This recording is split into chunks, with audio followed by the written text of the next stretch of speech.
Hello everyone and welcome to this video.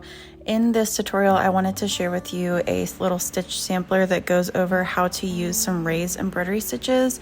You'll need your basic embroidery supplies, and then you'll also need a sharp embroidery needle and a blunt tip embroidery needle, also known as a tapestry needle. You can access the traceable pattern in the blog post that I've linked below. To start, I wanted to share with you how to do a raised stem stitch. You'll start by making little foundational stitches across the shape you want to fill in. You just make these evenly spaced out along the shape. Next, you'll start at the very top of the shape and you'll switch to a blunt tip needle and place your needle underneath the first straight stitch you made.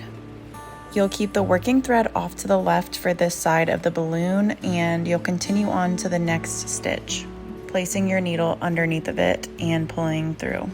Work your way down the entire shape, doing this until you've filled in the entire row of horizontal stitches. And that's pretty much the basics of a raised stem stitch. You'll then work this stitch in rows until you've filled in the entire area that you want to fill in. You may have to use your needle or your finger to push the stitches over a little bit to make sure that they're laying neatly together. And again, it's just important to make sure to keep the working thread off to one side the entire time you're filling this in. It will allow the stitches to lay a little bit more neatly together, and the fill will just be a lot neater.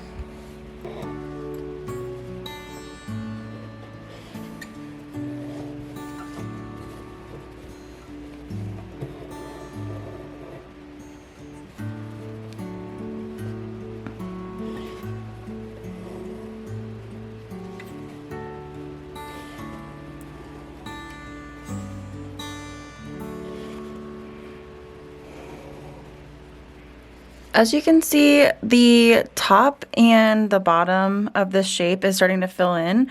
So once that happens, you can start from a couple of the straight stitches down. So I'm going to start at the bottom of the second one here, just to start filling it in this way.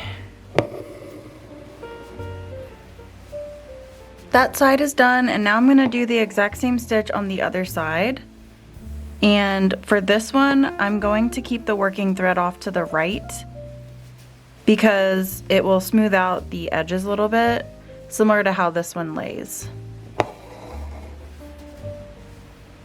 Because I think if we do it with the working thread to the left, it's not going to be as smooth looking.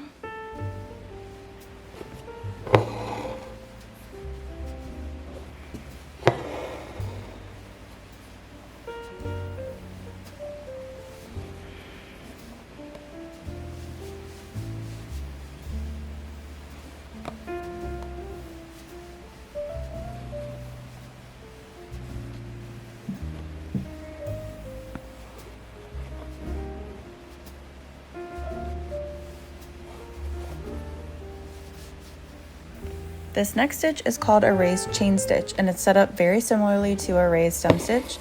I'm going to make these stitches a little bit closer together than the raised stem stitch, but they just need to be evenly spaced out along the shape. Once you've filled everything in, you'll come up at the very top of the area, and then you're going to use a tapestry needle to place your needle underneath of the first stitch. Keep the working thread off to the right side for this first one. Now the working thread should be off to your left, and you're going to take your needle and place it down through that first stitch on the right side. Then carefully pull through and pull over the working thread so you catch a little loop.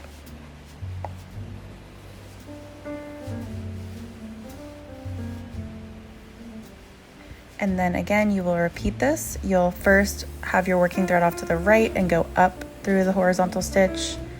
And then your working thread should be off to the left, and you'll take your needle and go down through the horizontal stitch and over the working thread. Again, you'll just repeat these down the entire line of horizontal stitches until you reach the bottom, and you can go back down through the fabric. And then you can work another row or two of these stitches similar to how you did the raised stem stitch to fill in the area. I think one of the most important things with this stitch is to not pull it too tight, because then it can start to get uneven and just not look very full. So you want to keep it somewhat loose, not super loose, but just a little bit looser than what you normally would do.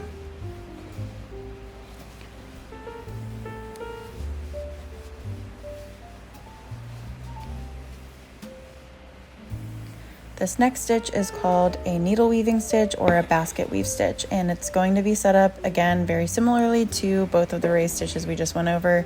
You'll be placing your horizontal stitches along the area you want to fill in. Then this time I find this easiest to work from the bottom. You'll take your tapestry needle and you're going to weave your needle under and over the stitches. This shape is a bit irregular, so you might need to leave a little bit of slack in the thread as you go so you can push it over to one side, because you'll be doing this for the entirety of this shape yet again. You'll alternate the horizontal stitches that you go under and over for each row of these.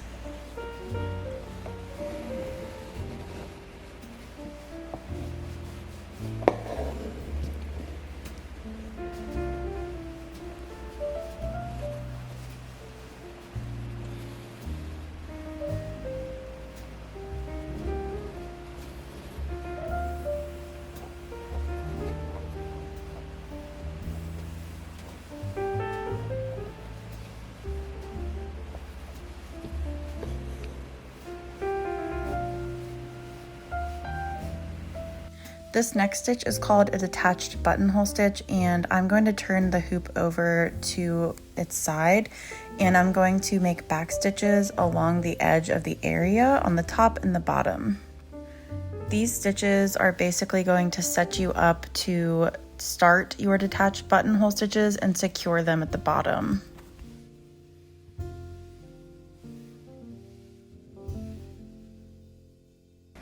You'll come up at the very left of the shape, and then you're going to take your needle and go down the first back stitch and over the working thread, and this will be your first detached buttonhole stitch. Then you'll proceed to the next back stitch doing the same thing, and you'll work down the entire line making these detached buttonhole stitches.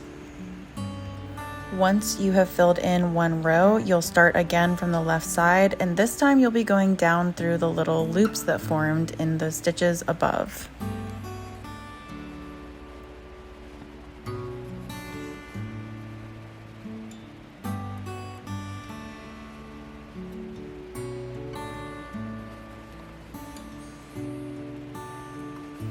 Once you reach the very bottom of the shape where the back stitches are, you will be securing these stitches by basically making the stitch and going under the back stitch as you make it. This will just secure it to where the stitches will lay neatly, and it kind of stretches them out a little bit so you can see more of that raised stitch work.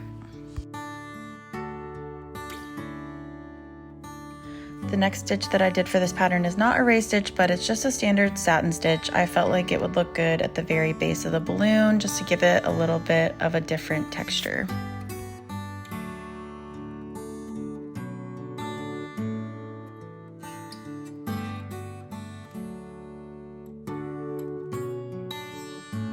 Next, I'll be making some detached buttonhole bars. To make these, I'm going to make one across one half of the little area I'm working in, and you're gonna leave a little bit of a loop, and then I think it's easiest to use a pin or another needle to secure that loop so it doesn't get pulled around as you're working these stitches. Once you've secured it, you're going to go up to the left side with your working thread, and then you're going to take a tapestry needle and you're going to go down across that little U shape and over your working thread, similar to how you did the last stitch. But this time we'll just be working across the thread that we laid down. Once you get to the very middle of the stitch and you hit that needle, you can just take it out. It should be secure enough now to work the rest of them, and then you'll just go back down at the right hand side of the stitch to secure it.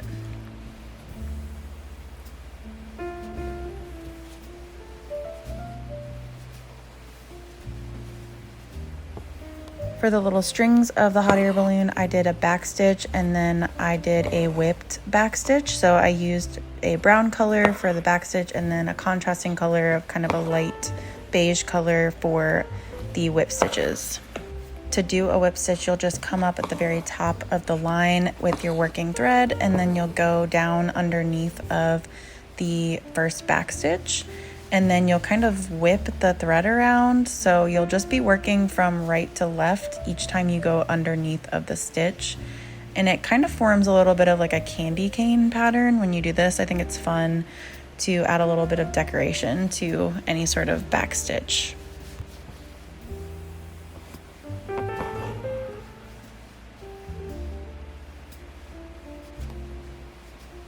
The final stitch is another variation of needle weaving or basket weave. This time I'm going to be working the stitches in groups of 3, and I think it just makes a little bit of a different appearance. It is a little bit thicker, and I think it looks a little bit more like a basket. It's a little bit more obvious.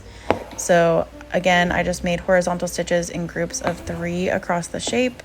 And then for the vertical stitches, I again weaved in and out of the horizontal stitches in groups of 3.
I hope you guys enjoyed this tutorial. If you like tutorials like this, please check out my Patreon. I have monthly patterns and also exclusive tutorials.